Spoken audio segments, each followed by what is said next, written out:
Hello Internet and welcome to Stochastic Plastic. Today we are taking a look at the Beast Wars 10th Anniversary Ultra Class Megatron figure. Megatron is the villain from Beast Wars, if you don't know. The excellent Transformers show from the mid to late 90s. All CGI and awesome-like. And I am a huge fan of it, obviously, if you couldn't tell from all my praise for it. But seriously though, Beast Wars is awesome. If you haven't watched it, do yourself a favor and check it out. Anyway, on to the toy. As I said, he is an Ultra Class size figure, which is now no longer a thing, but he does stand roughly about 7¼ inches to the top of his head. This Megatron I got used, so he is missing 3 things. The 2 missiles from his thigh cannon things, and his little squirt gun that goes in the T-Rex head. None of which really affects the toy as a whole, though. But since he is such an old toy, he's got a bit of looseness in some joints. But this is the 10th anniversary edition. So the show came out in 1996, so this was from 2006. So this toy is already 9 years old. The original, which was the same mold, just a less show-accurate paint job, is 19 years old. So this mold is 19 years old. But it's really held up pretty well over the years, as far as I can tell. Let's take a closer look at him. Here's Megatron. Oh, yes. He's got some interesting articulation and gimmicks. One thing is this tail arm gimmick he's got going on. He's got a little claw pincer action. You just push on the little lever back here and it cocks the arm basically, and then it springs forward and it'll grab your whatever you're grabbing. Hours of fun. So that's that. If you don't want it to be all the way down and out like that, you just push it up and then close it, and it'll pretty much hold itself there. And it doesn't seem to affect the gears in there at all. He does have an elbow joint for this arm, and a bicep swivel, and a shoulder swivel, and a shoulder rotation. Head is on a ball joint, got some nice action on that. He does have a different head mold than the original 1996 version. This one is a little less goofy looking, a little more true to the character in some ways. For this arm, he's got a shoulder rotation, shoulder pivot, bicep rotation, elbow joint, and then I guess you would call this a wrist. Some people might. And then he's got a Tyrannosaurus head on his hand. Not the best choice, probably, but you know, he makes do. He brushes his teeth. It's nice, it's fun. He's got a waist swivel. Let's get these arms up out of there. He's got a waist swivel. These massive thigh things get in the way quite a bit.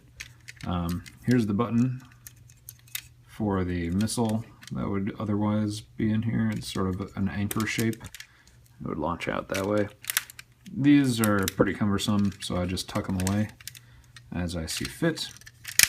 He's got ratcheting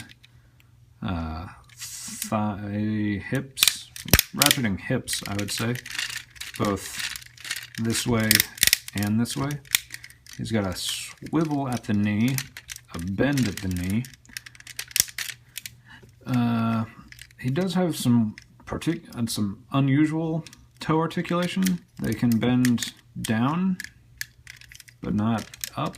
I don't really know why that is or what that benefits. And he's got this heel that tucks in for dyno mode, but I wouldn't call that articulation necessarily. Although it can go all the way back. So maybe he can do some weird stuff. Anyway, so that's Megatron, and you can get some cool poses out of him in robot mode.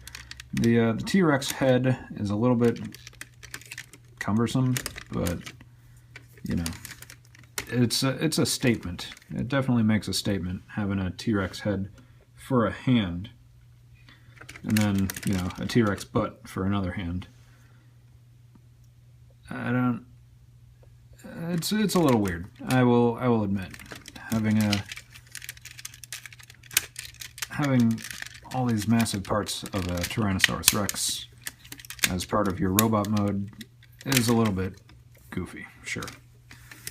But he is pretty awesome. He's a big purple dinosaur, and he's a really great villain. Anyway, that being said, we'll take a quick look at the back. Not too much to see. Giant kibble flaps, brown back. That's about it. So let's get him into dyno mode. So here's Megatron in his T-Rex mode. As a T-Rex, he stands just about, I'm going to say 7 3/4 inches tall, and from head to tail, he's about 11 inches long, give or take a little bit. So he's still pretty sizable in his dyno mode, and it's not quite seamless. Obviously, this is a pretty massive gap, and I don't think that if I had the missiles, that would even help very much. But it's not bad. He doesn't really have a whole lot of articulation in this mode. He still has his opening jaw, although this particular one is loose and will not stay open. I don't know if I had the water squirting gimmick gun, if that would make a difference or not. But he can open his mouth. He can still rotate his head, which is kind of good if you want him looking sort of quizzically at something. He's got these tiny little dinosaur arms on ball joints. He still has knee joints, but they're not especially handy for much. You can get them sort of standing like that, but that's silly. All in all, he's a pretty good toy. For 1996 standards, he is a fantastic toy, a fantastic transformer. For today's standards, he's still pretty good, but not, you know, amazing. I would definitely say the robot mode is far stronger than the beast mode for this guy.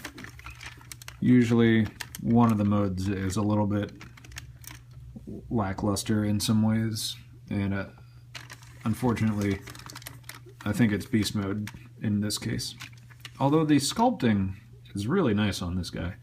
Lots of very fine detail all over him. Nice scale patterns and skin wrinkles.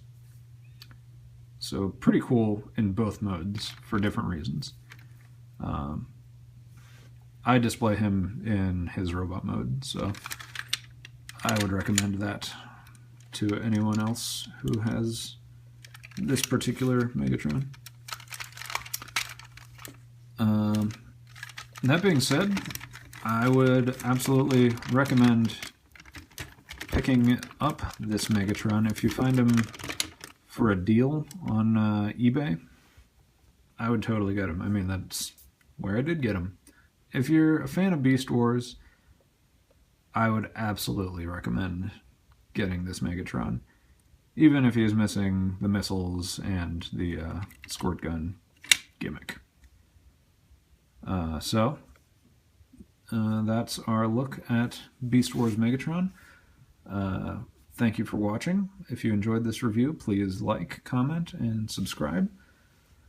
Thank you yet again for watching, and have a very good day.